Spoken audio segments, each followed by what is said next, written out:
this game ends up going the distance here. Simply the incoming.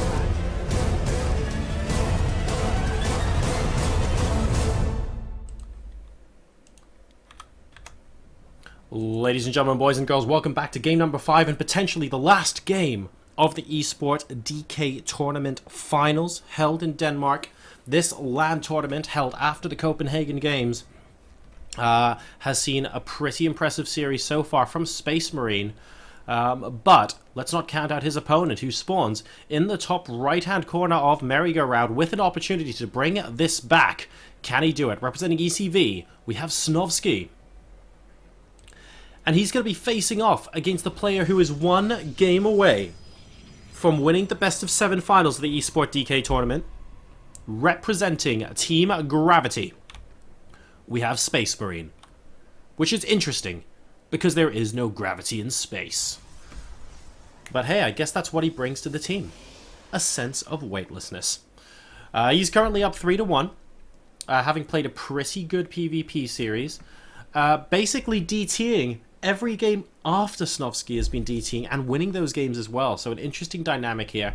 He needs to win one of the next 3 games to progress.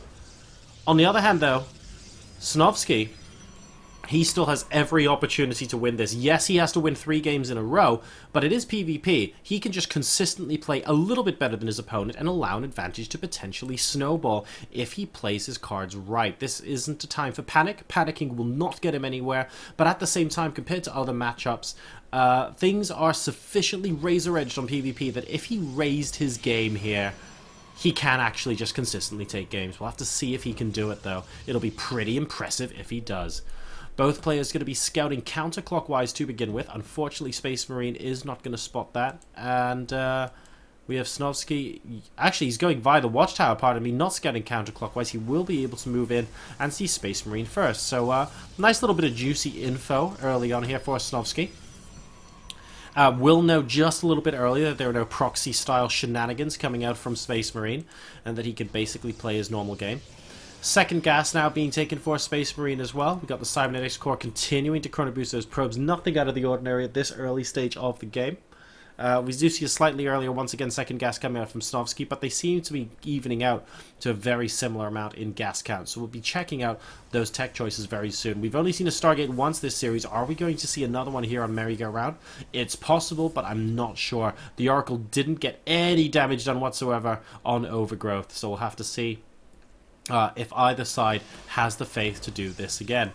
And by the looks of things, Snovski, oh, he's going for that Twilight Council behind the mineral line, and SpaceMarine's definitely going to spot it. Cancels the building, surrounds the probe, gets the probe as well. Are we going to see it being rebuilt? Yes, we are. So some mind games going on here, actually.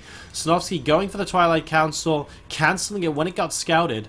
Or just before it got scouted, rather, and now putting it down once again. But we've got a Twilight Council out for SpaceMarine as well. So as a net result of that, it looks like they're basically the same time coming out here. So we're not going to see a little bit earlier Twilight from Snovski. Let's see if either of these players ends up going DTs. I'm really not 100% convinced that that both of them will, although it'd be really, really funny if they did. I'd love to see DT versus DT with no detection. How hilarious that would be. I am expecting Blink, though, from at least one of them. And wow, eat my words. I'm going to eat my words, ladies and gentlemen. Call me Charlie, because we have 2 Dark Shrines on the map, and this could get very, very interesting indeed. I suspect we'll see a robotics facility after the Dark Shrine by both players, but if they're going absolutely ham on this, then we could have a hilarious situation where both sides are just whacking each other with the DTs, and whoever gets detection first basically wins. So we'll be keeping an eye out for that. There's the robotics facility, and there's the robotics facility. Boo! There goes my idea for a Benny Hill style end to the game. But we have got double Dark Shrine coming up here, and while this Stalker is brave, I think it's going to get lost as well. Really nice deny there from those probes, and the Stalker from SpaceMarine is going down. Also, he spotted that his opponent wanted to pull probes to keep him from scouting something as well, so he's going to be a little bit cautious about what's going to happen here. Both sides, of course, have got that robotics facility, so we should expect those observers to come out pretty much as a matter of urgency. But at the same time, basically both sides are going to be suspicious at this point. And SpaceMarine say, okay, well, if I take a defensive posture here, let me see if I can go ahead and grab my natural expansion. Why don't I go ahead and do that? Snovski's also going to do that, feeling safe after getting that robo down. And now we have the first two DTs coming in for SpaceMarine. We also have a DT coming in for Snovski. There's going to be DT versus DT, guys. I promise this to you. Let's see how well it works. We're getting Chrono boosted now and Observer. And we've got Merry-Go-Round happening on Merry-Go-Round. Unfortunately, the Observer is already here inside the mineral line for Snovski. And SpaceMarine actually gets his picked off first. More Merry-Go-Rounding going on here. And finally, by the looks of things, this DT, is going to get repelled. But not before he kills a good chunk of workers. Where on earth is the Observer? Okay, there it is. And this DT has really outstayed its welcome. Number of workers killed, 5-3 so far in favor of Snovski, who definitely got the better of that engagement. Is he going to try and pick off the negatives? I didn't think so. We've got the Observer here actually ready to pounce as well. So both sides thwarting off each other's aggression. And once again, hey, we have Warp Prisms everywhere.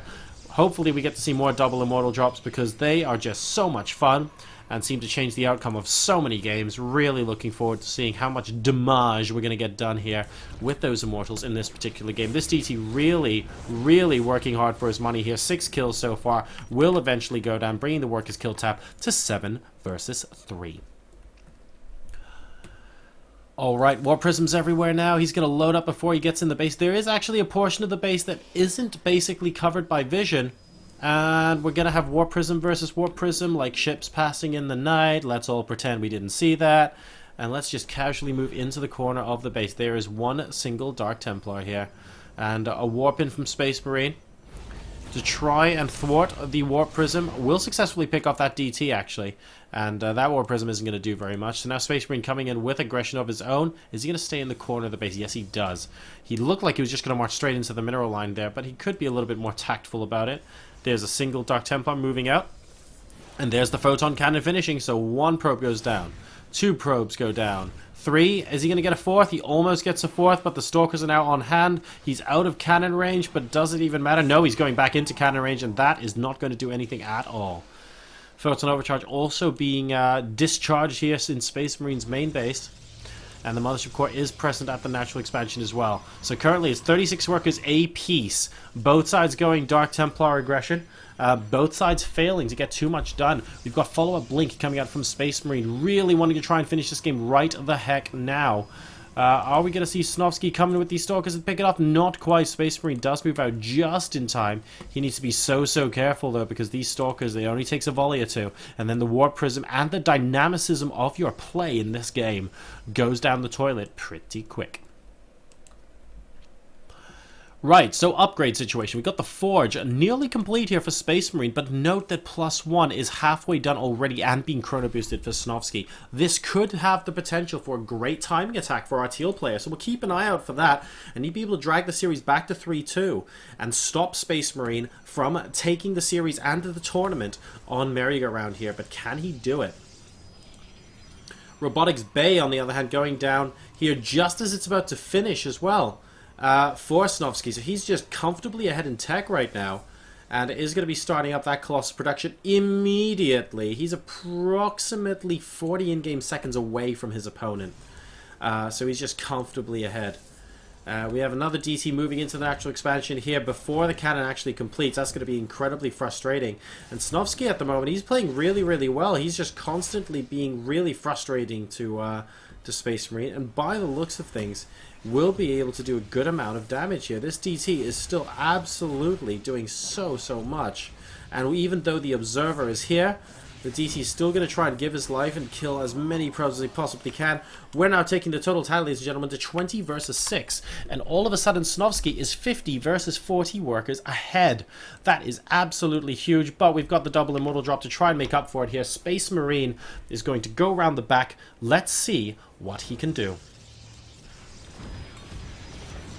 Moving out now, trying to take apart actually the Robo Bay. If he managed to do that, oh wow, Actually, it's cancelled as well, extended thermal lens. He knows he's going to lose it. There we go. And we now have a big battle here. Are we going to see focusing down of the Stalkers? We are indeed. The Immortals are doing such a good job right now. Is he going to pick them up in the Warp Prism? They haven't even had damage taken. Yes, he is, and the Warp Prism gets away as well. What incredible play there from SpaceMarine. We have a counter drop, though, coming in with 3 Dark Templars from Snovski. Let's see how much damage this does. The Observer is right there. Is it going to be enough? It's getting targeted down by the Stalker. There's 1 DT. There's 2 DT. There's 3 DT.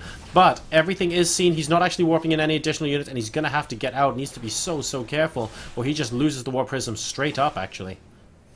Wow, looks like the DTs are coming in once again for a straight-up fight. They fancy their chances here, and actually they're doing a great job against the Zealots. One of them is going to go down, managing to pick off 2 Zealots, though, and a Stalker. 3rd Zealot going down as well, and finally this Warp Prism is going to have to go. We're going in for another round, though, with these double Immortal drops, and these guys are just trading blows with these drops right now. Oh, if he gets the Forge as well, that would be pretty big. We cannot allow this, says Snovski, and he's actually moving the Stalkers into a position where he can't really pick up with the Warp Prism. The Warp Prism is going to go down. Both of the Immortals go down as well. Really nice surround, forcing his opponent to commit, and that Warp Prism is going to go down. So Snovski here basically has the remaining Warp Prism on the map right now, and SpaceMarine's now the one that has to be playing a little bit defensively. His +2 is also considerably behind that of his opponent. It's at least 1 in-game minute. And I think that's the second robotics facility coming in here from SpaceMarine. Yes, it is. So, he's going to go into that double Colossus production and really try and ramp up going into the late game. But he's a little bit behind at the moment. Snovski's at 120 supply versus 85.